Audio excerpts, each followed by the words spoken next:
Dan Rasulullah SAW itu akan diutus sebagai utusan Nabi. Walau berzikir biasa, tetapi dia tidak mendapatkan daripada apa? Menjadi Rasul. Fihi nazar. Dalam permasalahan ini perlu penelitian. Sebagian mengatakan sahabat, sebagian lagi mengatakan tidak. Contoh seperti apa itu?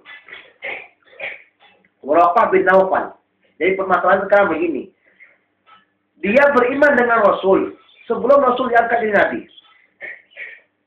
Beriman dengan Rasulullah SAW sebelum diangkat menjadi Nabi.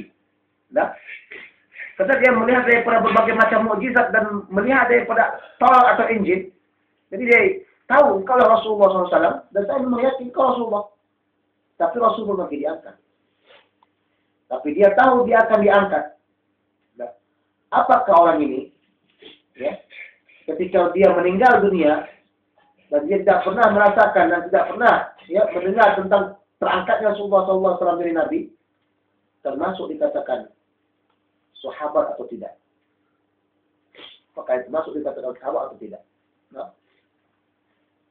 dan permasalahan ini perlu diapakan? Dilihat kembali. Kalau macam Waraqah itu dikatakan sahabat, apalagi dia datang kepada beliau, dia sah diangkat sebagai Rasul, tapi belum lagi turun kepadanya satu kewajiban.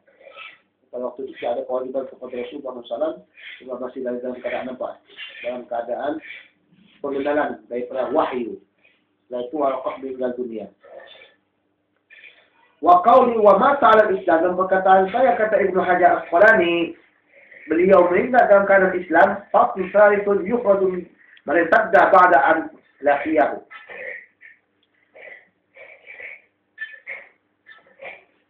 Yukhraju man irtadda ba'da an laqiyahu mu'minan bihi wa mata ala riddati ka Abdullah bin Jahsh wa Ibn Khattal.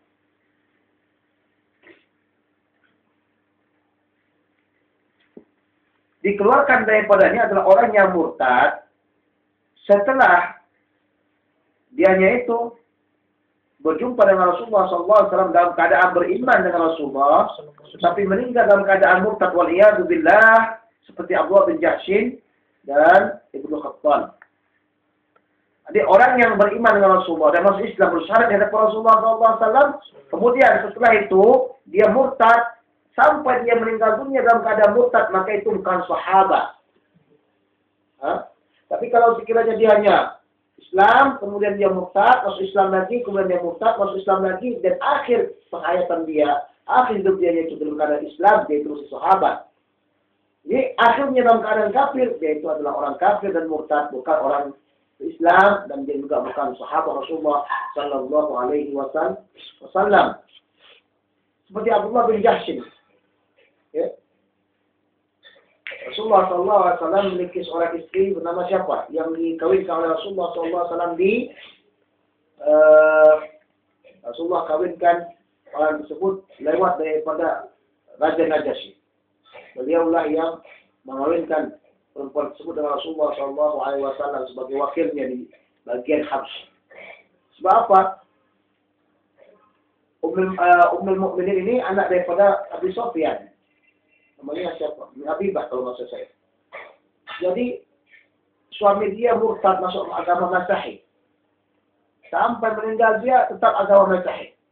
Sebab itulah Rasulullah SAW kawinkan beliau untuk mengembalikan beliau ke pangkuan Rasulullah, menjaga hati beliau dan menjaga daripada agama beliau. Andai kata Ummi Habibah ini tidak dikawinkan Rasulullah SAW, maka dia akan kembali ke Makkah. Tidak ada siapa-siapa yang akan menjaganya, maka bapa dia, seperti Abu Sufyan atau ibu dia, akan memaksa dia kembali kepada agama nenek moyangnya. Sebab itulah Rasulullah SAW mengawini daripada beliau dan menjaga beliau. Demikian juga Ibnu Khattal yang Rasulullah SAW suruh beliau bunuh. Ketika Rasulullah SAW datang ke kota Makkah, pada Fathul Makkah, para sahabat-sahabat sekaliannya mengatakan, "Ya Rasulullah, Ibnu Khattal mu'alliqun di asfalil Ka'bah." Rasulullah, Ibnu Khattal sekarang ini dalam keadaan menggantungkan dirinya di Ka'bah. Lalu ada istilah, kalau orang menggantungkan Ka'bah atau orang bergantung diri di Ka'bah, berarti maknanya dia minta keampunan, minta kemaafan, dan dia dimaafkan. Tapi karena Rasulullah SAW memahami daripada Ibnu Khattal, dia telah membunuh umat Islam. Dan dia telah murtad, maka Rasulullah SAW menyuruh ya umat Islam membunuh dia. Uqtuluh, kata Rasulullah SAW, bunuhlah dia. Jadi permasalahan kepada Ibnu Khattal dibunuh karena dalam keadaan murtad. Kemudian dia membunuh umat Islam. Sebab itulah Rasulullah SAW suruh bunuh. Adapun orang kafir yang lainnya, yang kata Rasulullah SAW kepada mereka, idhabu wa antum mutlaqa, pergilah kamu telah bebas. Kenapa? Mereka tidak memiliki kesalahan sebagaimana kesalahan daripada Ibnu Khattal. Soal itulah dari perbuatan Rasulullah ini, orang-orang yang menggantikan agamanya, itu adalah orang-orang yang murtad yang wajib dibunuh. Sebab Rasulullah SAW mengatakan, man badala dinahu faqtuluh. Siapa yang mengganti agamanya, tidaklah bunuh dia.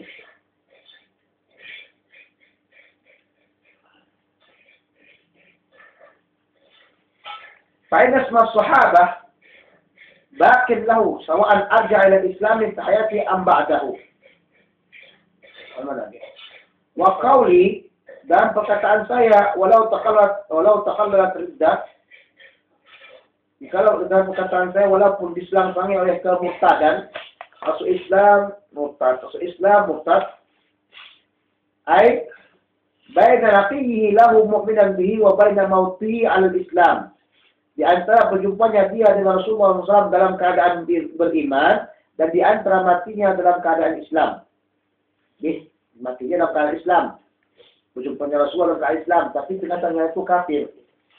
Fa'inna asma suhbah baqin lahu sawa'an arja' ya, sawa'an arja' ila islami tahayatihi am ba'dahu. Sawa'an alqiyahu thaniyan am la. Karena nama sahabat itu masih tetap baginya, sama ada dia kembali kepada Islam ketika Rasulullah masih hidup atau setelahnya. Okay. Dia dah Islam ketika dia berjumpa dengan Rasulullah. Rasulullah SAW meninggal dunia, ya, dia kafir. Kemudian masuk Islam lagi dia, setelah Rasulullah meninggal. Itu juga termasuk sahabat. Atau Rasulullah SAW ya menjumpai dia masuk Islam. Kemudian dia jadi murtad. Di masa Rasulullah masih hidup. Kemudian masuk Islam kembali dia pada masa Rasulullah masih hidup. Itu juga sahabat. Jadi kedua-dua bentuk tersebut adalah dikatakan juga sahabat. Asalkan di akhir penghidupannya itu ya dalam keadaan Islam. Wasawa'an al-qiyahu thaniya amlah, sama ada dia jumpa dengan Rasulullah lagi atau tidak. Jumpa dia lagi atau tidak, tidak masalah. Yang penting dia dalam keadaan Islam akhirnya. Wa qawli fil aswab, dan perkataan saya dalam ta'rif yang paling sahihnya, berarti ada lagi ta'rif yang lain. Isyaratu ila al-khilafi fil mas'alah, menunjukkan di sini adanya perbedaan ulama dalam permasalahan ini. Wa yadullu ala rujhan al-awwal, dan menunjukkan atas kuatnya ta'rif yang pertama, yaitu inilah yang kita katakan tadi, ya walau takhallalat biddah. Qissatu, di situ tengok mana dalilnya. Qissatul As'ad ibnu Qais, fa'innahu kana mimman irtadda.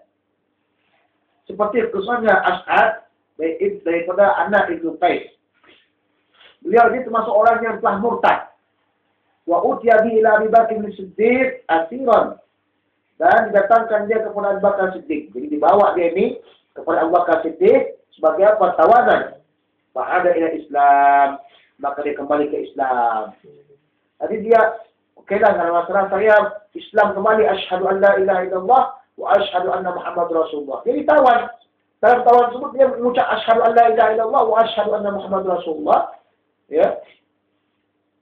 Qabbala minhu dzalika wa zawwajahu ukhtahu. Maka Abu Bakar menerima demikian itu daripadanya dan mengawinkannya dengan saudari beliau. Dikawinkan dengan saudari beliau. Ada kata murtad dan tidak dikatakan sahabat, tidak akan dikawinkan dengan saudarinya.